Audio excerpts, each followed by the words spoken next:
студенттер, бүгінгі сабақтың тақырыбы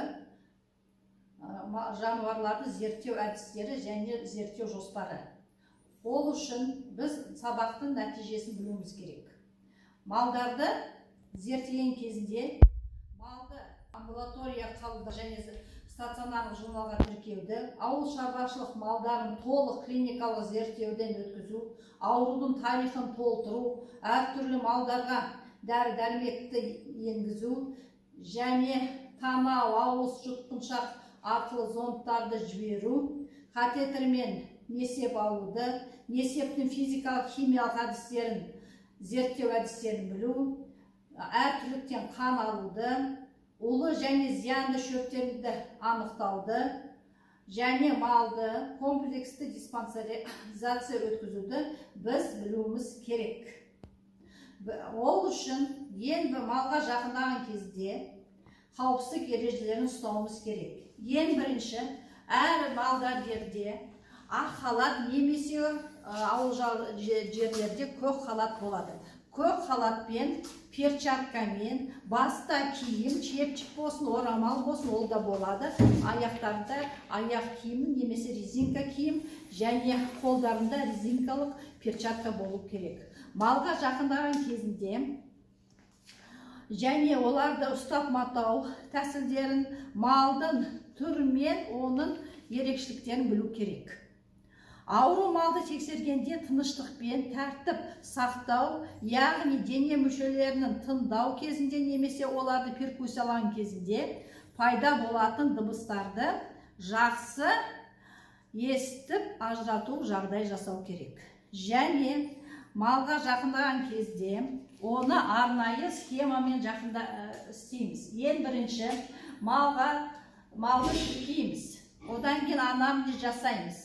Анамнезден кейін малға габитусын анықтаймыз. Габитустан кейін кілегей қабықтарын зерттейміз. Кілегей қабықтарын зерттегеннен кейін терісін, сөл түйіндерін және термометрия жасаймыз. Термометрия жасап болғаннан кейін малдарға жалпы зерттеу әдістерін өткіземіз. Нақты қарау, пальпация, перкуссия, аускультация әдістерін қолданамыз. Одан кейін әр жүйені зерттейміз. Жүрек қан тамыр жүйесін, тыныс алу жүйесін, одан кейін азық қорыту жүйесін, одан кейін несеп жүйесін, одан жүйке жүйесін, қан жүйесін және қосымша зерттеу өткіземіз. Тақырыбымызға сәйкес малды зерттеу әдістерін өткіземіз. Зерттеу әдіске кіреді қарау, пальпация, перкуссия, аускультация және термометрия. Қарау дегеніміз ол мына қоянның басынан бастап аяғына шейін қарап шығуымыз керек. Тек қана жалпылама қарау. Егер қоянның бір жері зақымдау болса, онда біз аяқты қараймыз. Нақты жаңа зақымдалған жерін, жоқ ауырған жерін көреміз. Мысалы, ірі қарамал аяғын көтеріп тұрса, немесе басқа белгілер беріп тұрса, соған көңіл аударамыз. Пальпация. Пальпация дегеніміз мына алақанның сезгіштік қасиет арқылы малдардағы ұлпаларды, ағзаларды анықтаймыз. Жылжыта сипау, тереңдете сипау, ішкі сипауда о жерде біз ірі қарамалға қолданамыз, ол тік шек арқылы зерттеуді жасаймыз. Және перкуссия. Перкуссия дегеніміз ол тыңдап қағу. Тыңдаған кезінде мен оны ірі қарамалдарға қолданамыз. Бірақ мынандай кішкентай малдарға қолды дигиталды жасауға болады. Міне, дигиталды жасауға болады. Келесі зерттеу әдістеріміз ол аускультация. Аускультация жасаған дегеніміз ол құлақпен тыңдау, немесе құраумен тыңдау, фонендоскоппен тыңдау. Мынау фонендоскоп. Фонендоскоппен тыңдаған кезінде малдың жүрегін тыңдауға болады, өкпесін тыңдауға болады, қарнын тыңдауға болады. Бұл тыңдау әдісі. Бұл ал ірі қара малға да тыңдауды жай әдіспен қолдануға болады. Немесе ірі қара малға ақ жайманы жауып, оң құлағымен сол жақ тыңдаймыз, сол құлағымен оң жақты тыңдаймыз. Бұл зерттеу әдістері. Енді біз зерттеу жоспарын құруымыз керек. Ең бірінші біз бұл қоянды тіркейміз. Тіркеген кезінде ең басында кімнің және қай шаруашылықтың малы. Яғни айтқанда бұл Талдықорған агроколледжінің клиникасының қояны. Және бұның лақап аты. Лақап аты біз өзіміз оқушылар қоямыз, сонда сіздер қойдыңыздар мынаны Лизгинка деп. Себебі бұл қоян тыныш тұрмайды. Келесі зерттеген кезімізде бұл қоянның ата тегін, яғни анамыз жинаймыз. Анамыз жинағанда анамыз екі топқа бөлінеді. Бұл туғаннан кейінгі жағдайы, және ауырғаннан кейін жағдайы. Бірінші бұл туғанына 4 ай болды. Бұл біздің қоян, колледждің қояны. Колледждің қояны сыртынан қарағанда бұл қоян сұр. Енді бұның габитусын анықтаймыз. Габитусын анықтағанда, осы габитус дегеніміз ол малдың сыртқы пішіні. Мысалы, қоянның сыртқы пішіні. Қоянның сыртқы пішініне көңіл аударамыз. Қондылығына, құрылымына, дене бітіміне, сезгіштігіне. Қоянның құрылымы орташа, себебі бұл сүйек пен еттің орташа жетілген айтамыз. Қондылығы да орташа. Қондылығы дегеніміз малдың семізділігін айтамыз. Қондылығын, одан кейін барып сезгіштігін, сезгіштік бізде 2 түрлі болады. Одан кейін кілегей қабығын зерттейміз. Қоянның көзінің кілегей қабығы ашық қызыл түсті.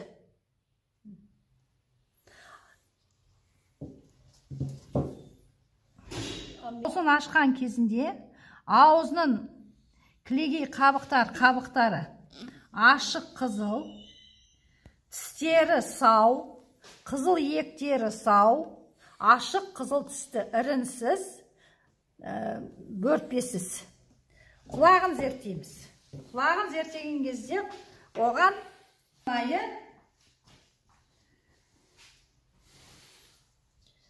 отоскоп қолданамыз. Құлағы таза, бөртпелер жоқ. Бірінші құлағы, қазір екінші құлағын зерттейміз. Екінші құлағында да ешқандай патологиялық өзгерістер жоқ.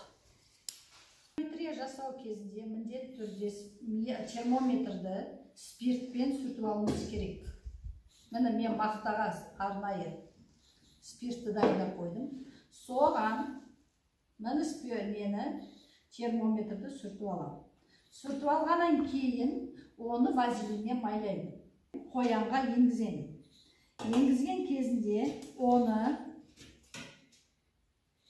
міне жақтым. Енді қоянға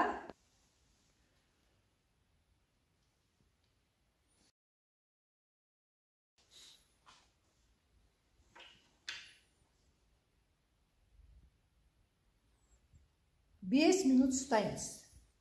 5 минут ұстағаннан кейін аламыз. Алғаннан кейін мәліметті жаңағы қағазға жазамыз. Одан кейін жаңағы спиртпен қайтадан сүртеміз. Арнайы гипохлорид ертінісіне саламыз. Содан кейін барып, оның қапшығына толтырып қоямыз.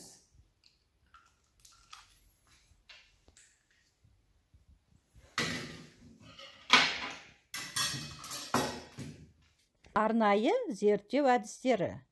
Бұл әдістерге арнайы құрал жабдықтар мен аспаптарды қолдану, лабораториялық зерттеулер жатады. Мысалы, рентгенография, электрокардиография, риноскопия, қан қысымын өлшеу, катетер, зонд енгізу, қан құрамын, зәрдің физикалық химиялық қасиеттерін анықтау, әрбір ағзалар мен ұлпаларды тексеріп зерттеуге арналған арнайы тәсілдер көп.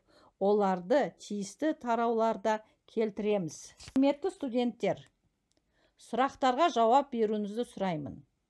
Бірінші сұрақ: малды зерттеу әдістері, арнайы зерттеу әдістері, малды зерттеу жоспары, габитус деген не, қондылғының түрлері, жануарларға термометрия өткізу ережесі. Дәптерге жазып қойыңыздар. Құрметті студенттер, түйінді сөз. Бүгінгі тақырыбымызда не білдік, не үйрендім, нені білуім керек? Осы сұраққа жауап беруіңізді сұраймын. Осымен сабағымыз аяқталды. Рахмет, сау болыңыздар.